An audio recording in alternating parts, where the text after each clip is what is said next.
Halo teman-teman, berjumpa lagi dengan Prabu di sini, pria antar benua. Kali ini saya ajak kalian jalan-jalan ke kota Busan di negara Korea Selatan. Kota ini adalah kota kedua terbesar setelah kota Seoul dan pelabuhannya adalah pelabuhan tersibuk di Korea Selatan. Kota Busan dikaruniai lokasi yang strategis karena berada di tepian laut dan sekaligus dikelilingi oleh pegunungan di sisi lainnya. Selain itu, kota ini juga kaya akan sejarah dan budaya, menjadikannya sebuah perpaduan yang sungguh harmonis. Kota Busan terkenal dengan pasar seafoodnya yang terbesar di Korea Selatan. Selain itu memiliki kuil-kuil, pantai-pantai, dan juga taman-taman yang patut kita kunjungi. So teman-teman, are you ready ke kota Busan? Namun sebelumnya jangan lupa untuk klik tombol like, share, subscribe, dan nyalakan loncengnya agar kalian bisa dengan Prabu jalan-jalan terus di kota-kota berikutnya. Sekarang kita langsung menuju ke kota Busan.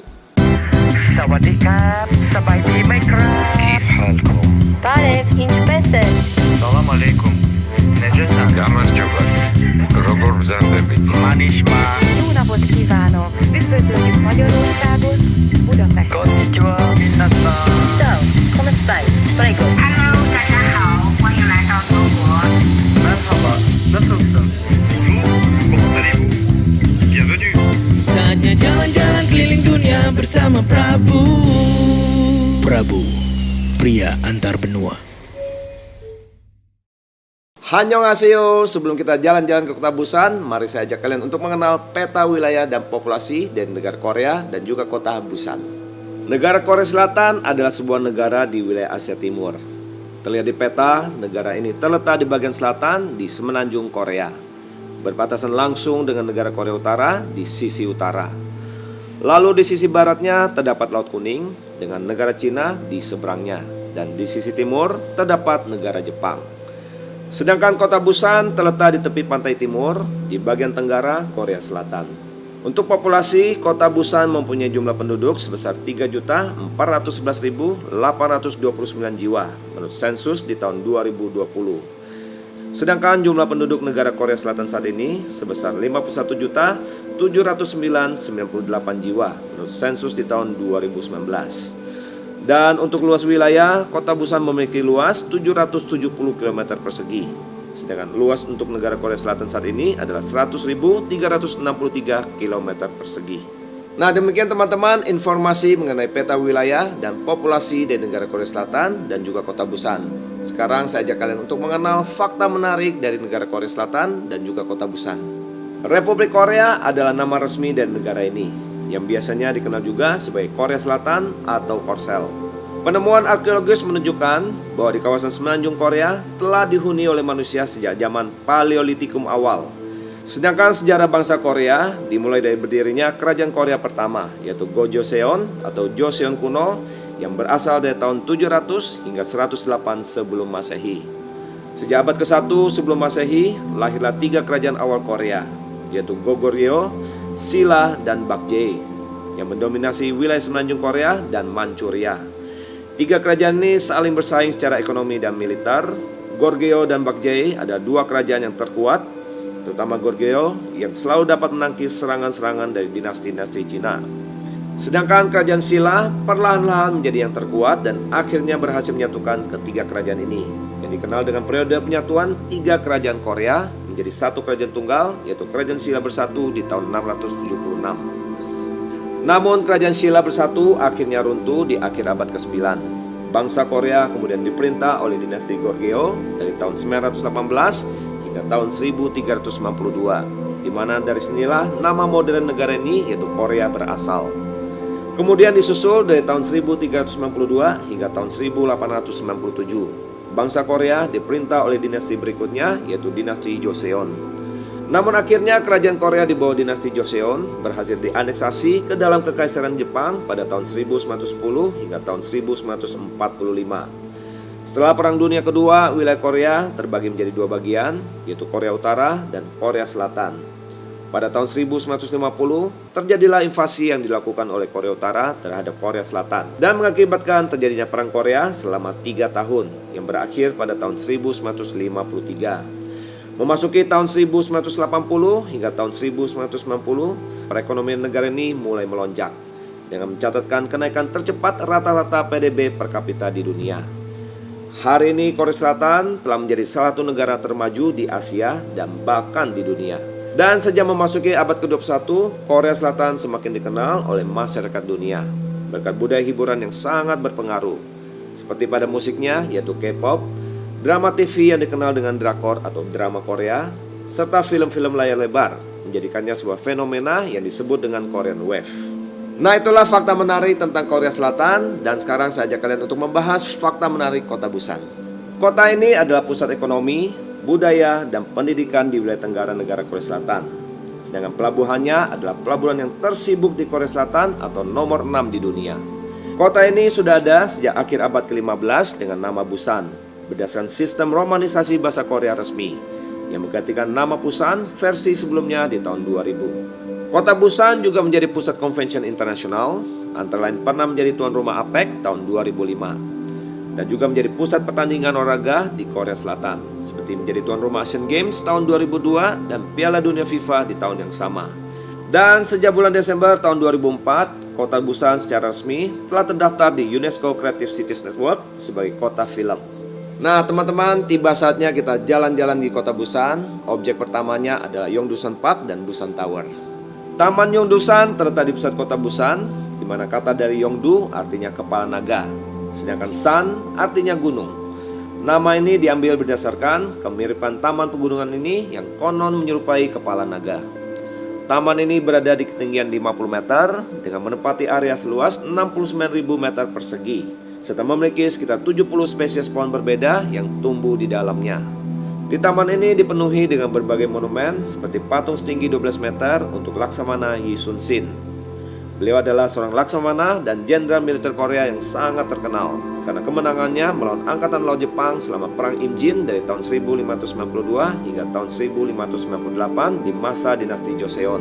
Lalu monumen lainnya seperti Jam Bunga, Pavilion Segiti 8 Palgakjeong, Pavilion Lonceng Warga Busan, Kuil Buddha, Museum Instrumen Rakyat Dunia, Menara Naga Perunggu Cheongdong Yongtap, patung aktivis kemerdekaan nasional yaitu Dongan Huije Yongsang, dan yang paling ikonik di taman ini adalah Busan Tower dengan ketinggiannya mencapai 120 meter. Menara ini dibangun pada tahun 1973 dan uniknya tidak seperti menara di kota-kota lainnya, di menara ini tidak terdapat peralatan transmisi TV ataupun radio. Jadi fungsinya benar-benar hanya untuk tujuan hiburan saja. Bagian dek observasinya dapat diakses melalui lift yang terletak di lantai 2. Di sini kita bisa menikmati pemandangan kota Busan, termasuk pelabuhannya, jembatan Busan, jalan-jalan raya, dan apabila cuaca mendukung, Pulau Tsushima di Jepang yang berada di Selat Korea dapat terlihat dengan jelas.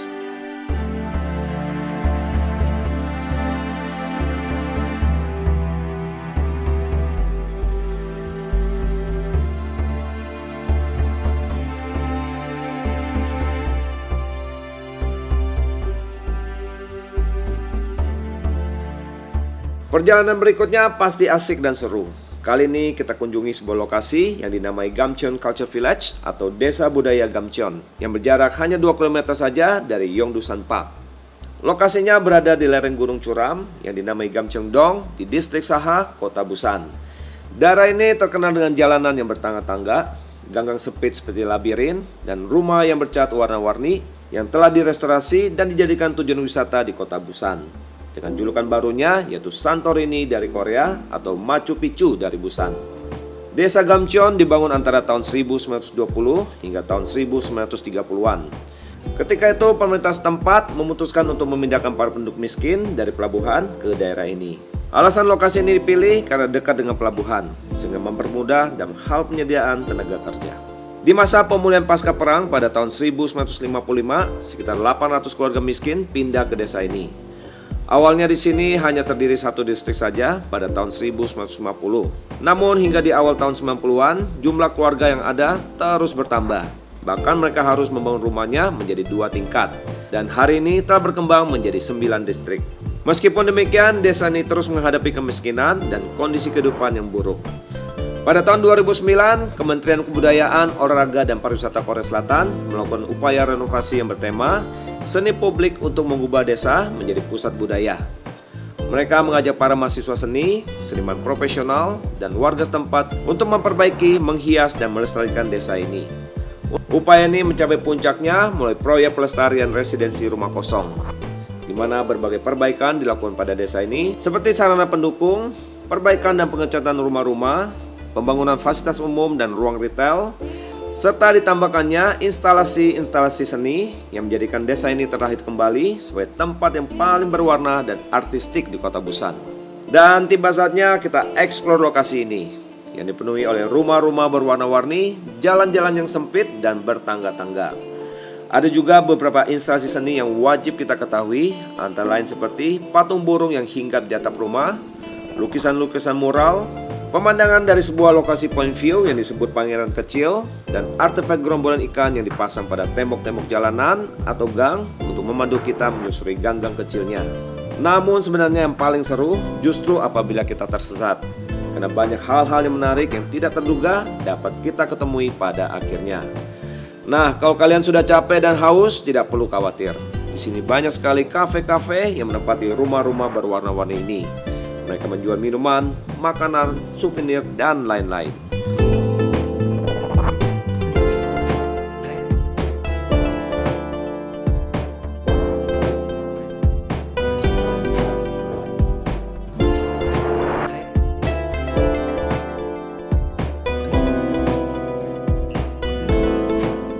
Dan sekarang saya ajak kalian untuk mengunjungi objek berikutnya, yaitu Kuil Biomyosa yang berada di sisi utara dari Kota Busan sekitar 20 km. Kuil ini didirikan pada tahun 678 dan dianggap sebagai salah satu dari 3 kuil utama di Korea bagian Tenggara, bersama dengan Kuil Hainsa dan Kuil Tongdosa. Dibangun pada masa pemerintahan Raja Munmu dari Kerajaan Silla. Kuil ini terletak di Gunung Gyeongjongsan yang memiliki pemandangan lembah dan pegunungan yang indah dan selalu ramai dikunjungi oleh para peziarah maupun turis sepanjang tahun.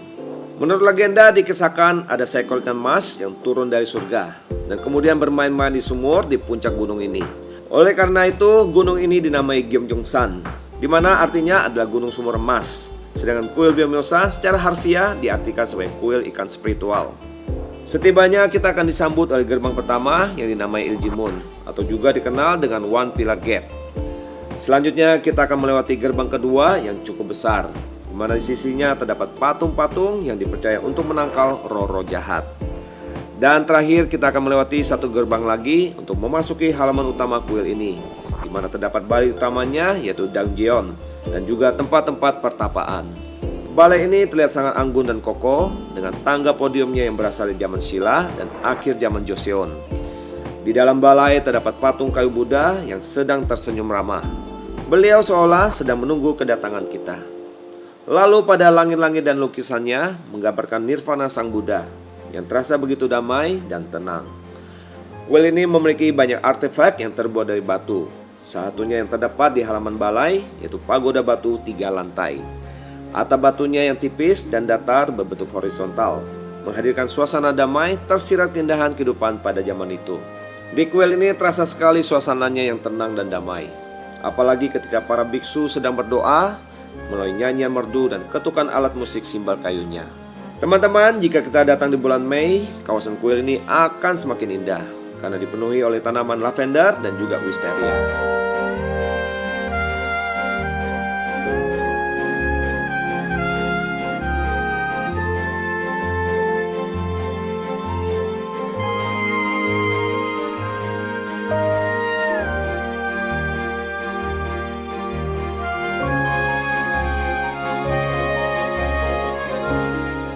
Setelah puas mengunjungi Biomyosa, kali ini saya ajak kalian untuk menikmati keindahan alam dari sebuah taman yang dinamai Taejongdae. Taejongdae adalah sebuah taman alam dengan tebing-tebing megahnya menghadap ke laut lepas di ujung paling selatan di Pulau Yeongdogu. Konon nama taman ini berasal dari nama Raja Taejongmoyeol yang hidup di antara tahun 604 hingga tahun 661. Beliau adalah raja ke-29 di Kerajaan Silla. Untuk menikmati keindahan taman ini ada 2 pilihan cara. Pertama, kita bisa menggunakan kereta yang dihiasi dengan eksterior lucu, di mana kita bisa turun di banyak halte-halte di sepanjang jalurnya. Atau yang kedua, kita bisa berjalan kaki santai menyusuri jalur pejalan kaki yang dipenuhi pepohonan rindang. Di taman ini selain banyak ditumbuhi pepohonan yang hijau dan lebat, juga memiliki beberapa fasilitas seperti taman hiburan, mercusuar, kuil, pantai kerikil, terminal kapal pesiar, dan observatorium yang berada di puncak tebing dengan pemandangan lautnya yang super.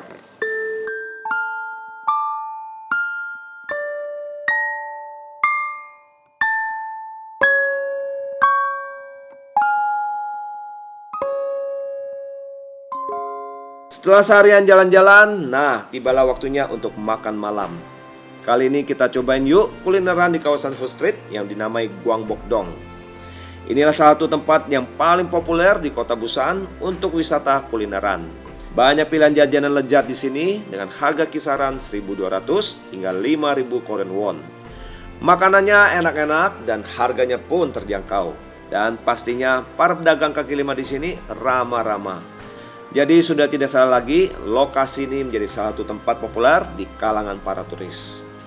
Sekarang mari saja kalian untuk mencoba beberapa jajanannya. Pertama yaitu jogalbi atau barbecue pork ribs. Iga babi ini telah dibumbui dengan berbagai saus khas mereka. Setelah siap, langsung kita lahap. Untuk harga satu porsinya yaitu 5.000 Korean won atau sekitar Rp63.000. Berikutnya kita coba napjak mandu atau flat dumplings with spicy squid salad, yaitu berupa gorengan pangsit tipis isi bihun dengan campuran sayuran kol dan cumi yang telah dibumbui. Lalu cara makannya, campuran sayuran dan cumi ditaruh di atas pangsit goreng, dibungkus langsung dilahap. Untuk harga satu porsinya sama yaitu 5.000 Korean won. Terus kita coba lagi jajanan berikutnya yaitu hyokmi siat hoteok atau black rice and seeds donut. Nah, jajanan ini terbuat dari beras hitam yang dibentuk bulat pipih lalu digoreng. Setelah digoreng, bagian tengahnya digunting lalu diisi dengan kacang-kacangan yang telah disiapkan seperti almond, hazelnut, biji bunga matahari, dan lain-lain. Harganya cukup murah, yaitu hanya 1.200 won atau sekitar Rp15.000. Lanjut lagi, kali ini kita coba menu berikutnya, namanya jjim-e atau Busan Chive Pancake. Kalau ini sih mirip bakwan kita, isinya serba sayuran seperti kol, wortel, kucai, potongan kecil paprika, lalu digoreng dan dimakan selagi hangat. Terus bagaimana dengan harganya? Sangat terjangkau, yaitu 3.000 won atau sekitar Rp38.000. Berikutnya bagaimana kalau kali ini kita coba menu gurita. Nah ini dia namanya nakji horong atau baby octopus roll on a stick. Gurita yang segar digulung di sebuah tusukan, setelah itu dibumbui saus, lalu dibakar hingga sausnya terlihat matang dan menyatu dengan daging guritanya. Dan selanjutnya tinggal dipindahkan ke mulut kita. Lezat. Untuk harga jajanan satu ini hanya 3.000 won saja. Setelah kenyang, saatnya kita mencari minuman segar. Kali ini saya rekomen kalian untuk mencoba Saenggual Juice, yaitu pilihan jus buah segar yang bisa berupa jeruk, stroberi, mangga, dan lain-lain. Untuk harganya juga sama, yaitu 3.000 won. Dan terakhir ada satu menu lagi yang perlu kita coba, yaitu gudetama. Inilah camilan ringan yang terbuat dari ketan beras, lalu diisi dengan pilihan rasa seperti coklat, stroberi, keju, dan lain-lain. Wow, pasti enak. Untuk harganya yaitu 3.500 won atau sekitar Rp44.000. Nah teman-teman, apabila kalian sudah puas, saatnya kembali ke hotel untuk istirahat.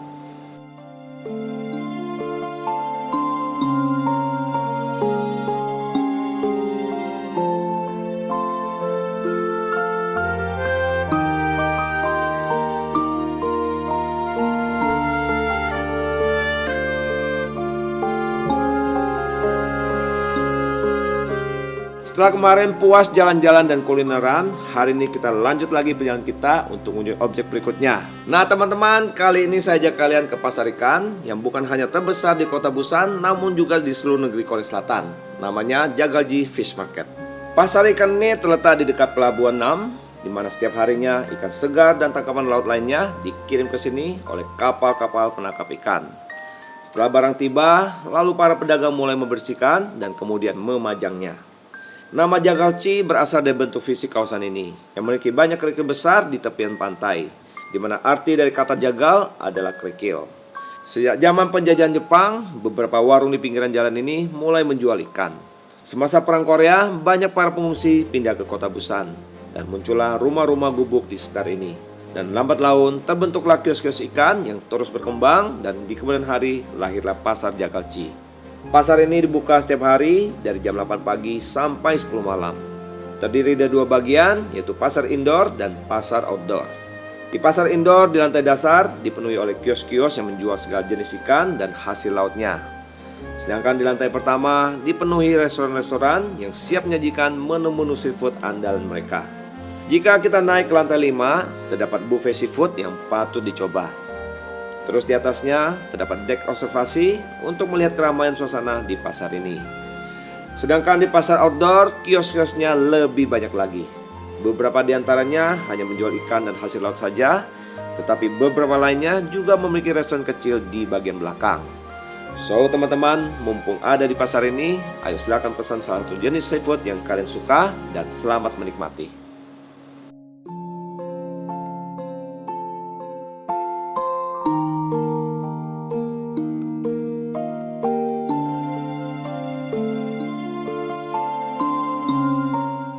Objek berikutnya saya ajak kalian untuk mengunjungi sebuah kuil yang sangat indah. Berada di tepi pantai di sisi timur kota Busan, yaitu kuil Haidong Yonggung. Kuil ini dibangun pada tahun 1376 di masa dinasti Goryeo dan pada awalnya dikenal sebagai kuil Bomun. Kuil ini kemudian hancur selama invasi Jepang antara tahun 1592 hingga tahun 1598. Lalu dibangun kembali pada tahun 1930-an. Dan diganti namanya menjadi kuil Haidong Yonggung pada tahun 1974. Kompleks kuil ini dikenal sebagai kuil terindah di Korea Selatan karena bangunan beserta alam sekitarnya merupakan spot-spot yang sangat indah untuk difoto. Selain itu, kuil ini menjadi satu dari sedikit kuil di Korea Selatan yang dibangun di tepi pantai. Tidak heran kuil ini ramai sekali dikunjungi oleh para turis, terutama selama perayaan ulang tahun Buddha, di mana kompleks ini akan dipenuhi oleh hiasan lentera-lentera kertas. Saat memasuki kawasan kuil ini, pertama-tama kita akan menemukan 12 patung shio yang berbentuk tubuh manusia dan berwajah dari ke-12 binatang yang ada di shio. Ke-12 patung shio ini dipercaya akan melindungi kuil dan juga akan menangkal pengaruh Roro yang jahat. Berikutnya kita akan memasuki kawasan tebing bebatuan. Inilah lokasi yang terbaik untuk mengabadikan keindahan pemandangan kuil ini berikut lautnya yang spektakuler. Lalu kita akan tiba di gerbang Iljumun untuk selanjutnya menyusuri sekitar 108 anak tangga yang akan menghantar kita untuk tiba di jembatan Yongmunggyo. Teman-teman, saat kita berada di jembatan ini dan melihat ke bawah, ke sisi dalam kuil, terdapat patung Buddha yang sedang memegang wadah air dan ada satu wadah air lagi di bawahnya. Nah, menurut tradisi, apabila kalian melempar koin dari jembatan ini dan koin kalian berhasil masuk ke dalam satu wadah tersebut, maka dipercaya keinginan kalian akan terkabulkan. Setelah itu tibalah kita di dalam kompleks kuil ini. Bagi teman-teman yang beragama Buddha, saya persilakan untuk sembahyang di sini.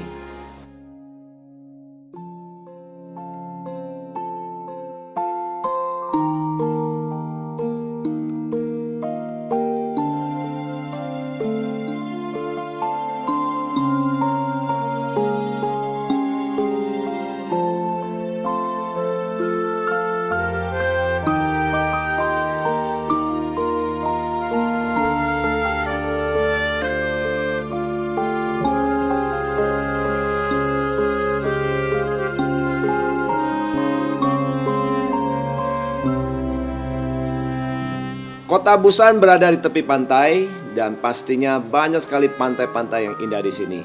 Nah, salah satu pantai yang paling indah yang ada di Kota Busan yaitu Hyundai Beach. Mari kita langsung ke sana. Pantai sepanjang 1,5 km ini terkenal dengan keindahan pasir putihnya yang bersih dan jernih, serta ramai dikunjungi oleh para wisatawan terutama di musim panas. Pantai ini dibuka sepanjang tahun dan menjadi lokasi populer untuk penyelenggaraan berbagai festival atau kompetisi. Antara lain festival bulan purnama pertama setelah tahun baru kalender lunar, yaitu Jongwol Habureum, yang biasanya diadakan di bulan Februari. Lalu ada kompetisi berenang namanya Polar Bear di musim dingin. Lalu ada kompetisi membuat patung dari pasir yang diadakan di bulan Juni, serta festival Laut Busan di bulan Agustus, dan masih banyak lagi festival atau kompetisi lainnya. Selain itu, pantai ini berada dekat dengan beberapa objek wisata terkenal lainnya, antara lain Pulau Dong Baeksom yang merupakan area populer untuk memancing, Gedung Bexco atau Busan Exhibition and Convention Center, dan juga kuil Haidong Yonggung yang telah kita kunjungi tadi. Karena faktor lokasi dan didukung dengan pembangunan berbagai gedung pencakar langit, serta menjadi kawasan tinggal terpopuler bagi sebagian besar ekspatriat di kota Busan, Pantai Hendaye dan sekitarnya menjadi satu kawasan termahal di Korea Selatan dan paling mahal di luar ibu kota Seoul. Baiklah teman-teman, saatnya tiba untuk berenang dan menikmati suasana di pantai ini.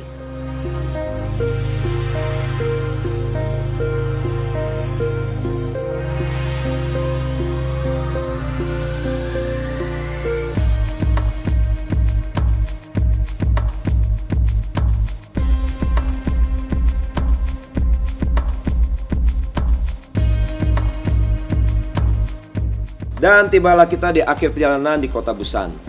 Saya ajak kalian untuk berbelanja dan kulineran di salah satu pusat perbelanjaan terkenal di kota Busan, yaitu Nampodong Market. Kawasan ini berupa jalanan yang terbentang dari utara hingga ke selatan dengan area khusus pejalan kaki yang luas dan nyaman. Berikut dengan berbagai jenis toko, department store, kafe, restoran, minimarket, dan lain-lain. Penduduk setempat secara kolektif menyebut distrik Gwangbok-dong, Nampodong, dan Bupyeongdong sebagai distrik Nampodong. Karena kawasan ini begitu luas, kita perlu setengah harian lebih untuk menikmati setiap bagian dari tempat ini. Tidak jauh dari kawasan ini ada area pasar tradisional yang dapat ditempuh dengan berjalan kaki. Namanya Pasar Gukje dan Pasar Bupyeong-kangtong, di mana di sini dapat ditemukan berbagai barang-barang kebutuhan sehari-hari. Lalu kalau kalian sudah lapar, bisa menuju ke Beef Plaza. Di sini terdapat berbagai pilihan jajanan yang melimpah, mulai dari fast food, street food, hingga hidangan dessert serta minuman segar. So guys, it is a free time for shopping and culinary.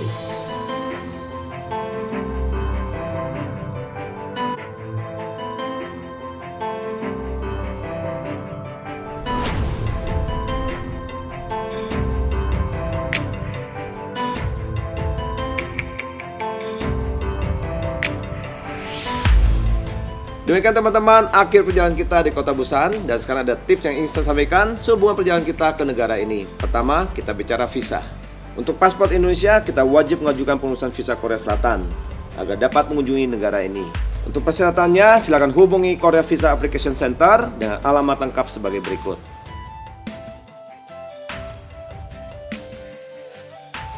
Berikutnya kita bicara iklim dan cuaca. Kota Busan terletak di ujung paling tenggara di semenanjung Korea. Kota ini memiliki iklim subtropis lembab yang sejuk dan nyaman. Di antara bulan Mei hingga bulan Juli, suhu di kota Busan sangat nyaman karena dipengaruhi oleh udara laut. Suhu rata-rata berkisar antara 17 hingga 24 derajat Celcius. Di akhir musim panas dan awal musim gugur, yaitu di antara bulan Agustus dan bulan September, umumnya udara agak panas dan lembab. Suhu rata-rata diperkirakan berkisar antara 25 hingga 29 derajat Celcius. Memasuki bulan Oktober hingga bulan November, umumnya adalah periode yang paling nyaman, dengan langit cerah dan suhu yang menyenangkan. Suhu rata-rata di periode ini berkisar antara 11 hingga 17 derajat Celcius, dengan angin yang terkadang berhembus kencang. Kota Busan dan daerah sekitarnya memiliki jumlah salju yang paling sedikit dibandingkan dengan daerah lain di Korea Selatan. Hal ini dikarenakan faktor lokasinya. Salju turun rata-rata umumnya hanya sekitar 5 hari per tahun. Demikian informasi mengenai iklim dan cuaca di kota Busan. Namun teman-teman, informasi ini dapat berubah sewaktu-waktu. Pastikan mengeceknya kembali menjelang hari keberangkatan. Berikutnya kita bicara mata uang. Mata uang negara ini adalah Korean Won dengan kodenya KRW. Saat ini 1 won setara dengan 12,66 rupiah. Namun teman-teman, rate ini bersifat tentatif dan fluktuatif. Kalian mesti mengeceknya kembali menjelang hari keberangkatan. Demikian teman-teman, akhir perjalanan kita di kota Busan. Kalau kalian suka dengan video ini, silahkan klik tombol like, share, subscribe, dan nyalakan loncengnya. Dan bagi kalian yang penasaran kota mana yang ingin kalian kunjungi untuk saya bahas di video berikutnya, silahkan komen di bawah. Saya Prabu, pria antar benua.